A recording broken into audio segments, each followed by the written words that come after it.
All right, man. Let's talk about the Lions. It's been talks going around. Excuse me. The media stuff that the Lions will have a game managing offense this season. I think that's great. You know, people say that's a bad thing. They ain't gonna score no points. But when they was going up and down the field with Mike Martz as offensive coordinator, that's going up and down the field with Matthew Stafford as quarterback, they didn't put up a lot of points with them. Even though they was getting up and down the field with yards after yard after yard after yard after yards after yards, even though they was getting yards after yards, they wasn't scoring points. They was scoring field goals. So my thing is, I think slowing it down and grinding it down, you might have more success. Is one thing about game managing, you grind the clock down. But let's talk about it. Thumbs up the video, share the video, subscribe to the channel. The one thing about that is you slowing the pace down. That means you limiting other high profile offenses. Also, these things you need to do that. You need to stop the run, get after the passer. You need to be able to run the ball and move the chains. That's the thing about it. The number one thing about running a game management quarterback, you can't have a successful game management quarterback without the other phases of the game around it. Without Trent Dilfer having that defense and special teams and Jamal Lewis, they wouldn't have won. So think about the Ravens when they won with Shannon Sharp and Ray Lewis the first one. Think about it. You had Jamal Lewis, you had an offensive line, you had Shannon Sharp, another receiver that can make play, but the main thing was the offensive line, Jamal Lewis, the defense, and special teams. Those are the main components to successful to being a successful game man. It's not bad being in the game. The only bad thing about it, having your quarterbacks manage the game, is that you're not gonna be competing every year for the championship. And what I mean by that, generational quarterbacks or great quarterback play allows you to compete like New England, to compete like Broncos and Colts with Peyton Manning and John Elway. You know, that's what it is. You need generational talent quarterbacks to be a contender every year. With a great defense, like the Buccaneers had when they won early, they had a great defense, but they won championship contenders. They won in the championship every year. That's the thing about having a great quarterback. A great quarterback will make you a champion. You have a chance to be a champion every year. All right. But the thing about that, they did the last time they was a game manager is when they had Matthew Stafford. That's the last time when they had Stafford with Jim Caldwell. That's the last time they was a game manager type of team. When they grinded it down and they limited Stafford with simple throws.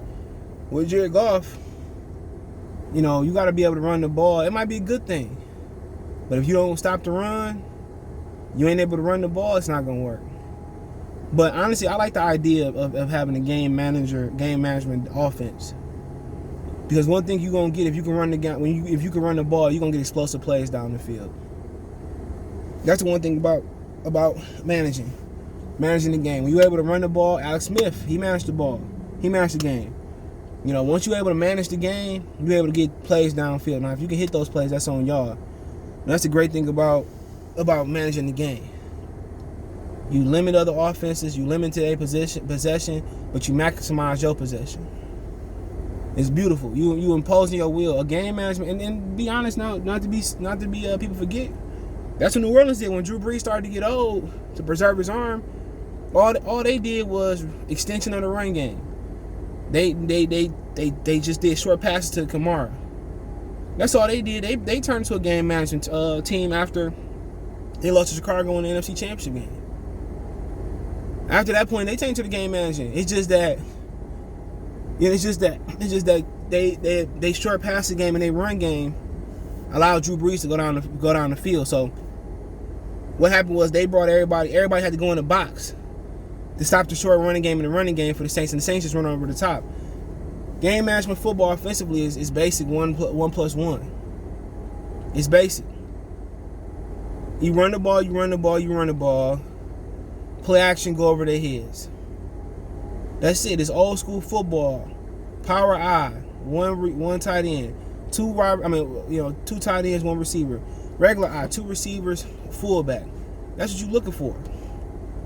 And once they start creeping down in that box and stop the run, I think Jared Goff showed in his career that he can wing it. He can spread the ball around.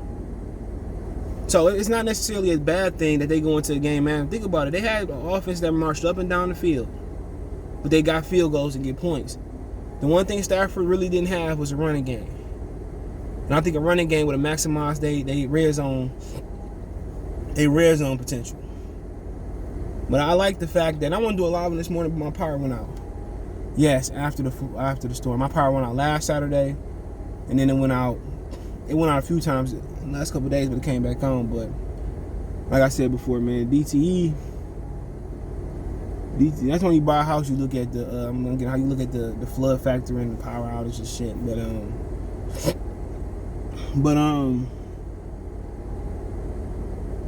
But yeah, it's not a bad thing to go to a game managing offense.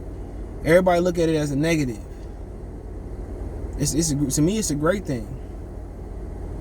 To me, it's great because what you're gonna do is now if they can execute, that's another thing. What you're gonna do is run the ball, and go down the field.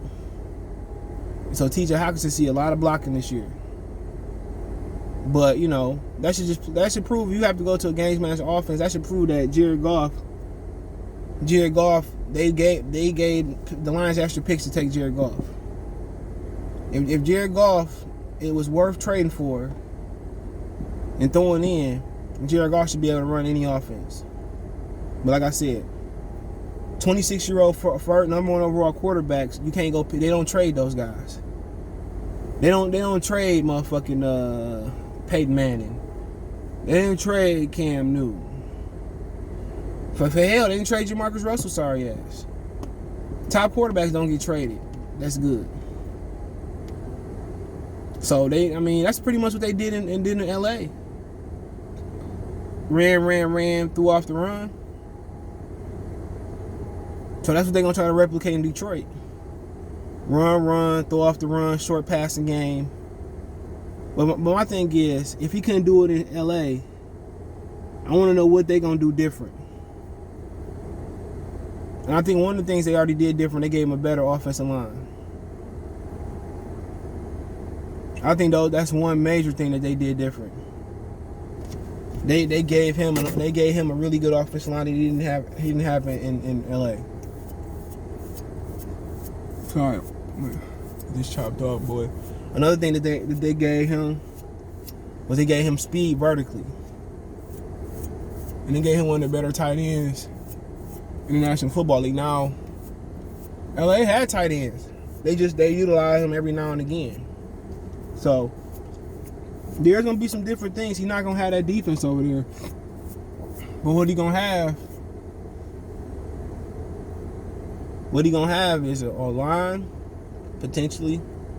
He gonna have Brashad Perriman and Tyrell Williams going up the field, stretching the field for him. So that's one thing that he is gonna have. He gonna have guys stretching the field vertically. He gonna have guys getting up the field vertically. So last time he had a guy like that was Brandon Cooks. And think about it, everybody talk about Todd Gurley leaving. When they lost Brandon Cooks, he kind of struggled a little bit too when he lost him.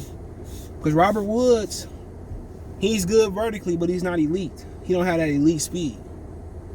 Cooper Kupp is a tight end working the slot. That's what he do. He worked the middle of the field for the most part. He's a receiver, but he really a chain mover like a tight end. All right, so he really a chain mover. That's what he is. He really a chain mover. So when you see when you look at the offense, they got Brashad to stretch the field, and no matter depending on how healthy he is, Brashad gonna stretch that field. All right, he gonna stretch the field, and Williams gonna stretch the field. So he getting some speed down the field that he ain't had in LA since they got rid of Cooks. So that's the one thing about the positive things about this is that hopefully they build this offense towards the strength. That's the positive thing. They can build this offense towards the strength. But definitely by no means is this mean it's negative. It's positive. The Lions need a game manager offense, until they find that quarterback. an offense that's gonna run the ball. Game manager offense, you really running the ball. Possession, you holding the ball, you moving the change. You know, you dinking and dacking, moving the ball, but really, what you want to do is run, and go over the top. That's what you're looking to do. Run, and go over the top. That's what you want. But we'll see. You got to be more wrinkles to that, but also got to have a defense. Got to at least stop that run. Got to get after that passer. So that's those things they hope to do, but it's a good thing. It's a good thing. Play possession. The only thing about not having that quarterback that can go out there and get it done is that you probably, with a game manager quarterback, you probably got one good chance at making the Super Bowl. Even with the most elite defense of all time, you probably got one good chance at making the Super Bowl. You probably got one good chance. You know, that's just honest. With quarterbacks, you know, great quarterbacks, you always got a chance. But we'll see, man. We'll see. Let me know what you guys think. Don't forget to check the Detroit Lions Talk playlist out. Don't forget me on Facebook, Instagram, Twitter. You can reach out if you have a business question, inquiry, response, your video request, whatever it may be. Twitter's the fastest way than Facebook than Instagram. Want to make a financial donation? Cash App CJ Good 313. That's in the description. PayPal link there as well too. Venmo CJ Good 313. Other than that, you can best way to donate, thumbs up, share the video, subscribe to the channel. Let me know what you think in the comment section one time. For one time, MotorCitySportsTalk. Peace.